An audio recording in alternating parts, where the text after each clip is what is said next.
ఒక ఏనుగు మరియు ఒక కుక్క ఒకే సమయానికి గర్భవతి అయ్యాయి. 3 నెలల తర్వాత ఆ కుక్క 6 పిల్లల్ని ప్రసవించింది.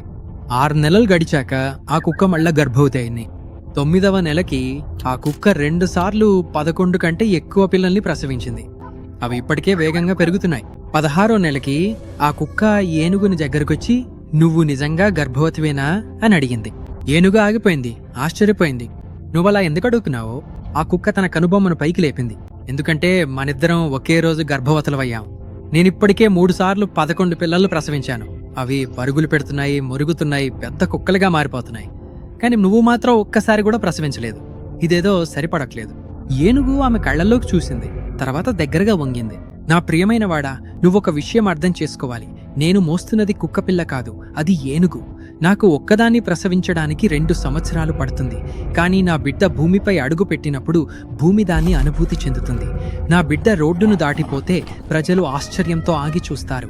నేను మోస్తున్నది గొప్పది. దానికి సమయం పడుతుంది, అందరి దృష్టిని ఆకర్షిస్తుంది. అది శక్తివంతమైనది, ఆగి ఎదురు చూడదగినది. కాబట్టి నీ ప్రయాణాన్ని ఎవరి ప్రయాణంతోనూ పోల్చుకోకు. నువ్వు మోస్తున్నది వేరేలా ఉంటుంది. అది వచ్చినప్పుడు ప్రపంచం మొత్తం తెలుసుకుంటుంది."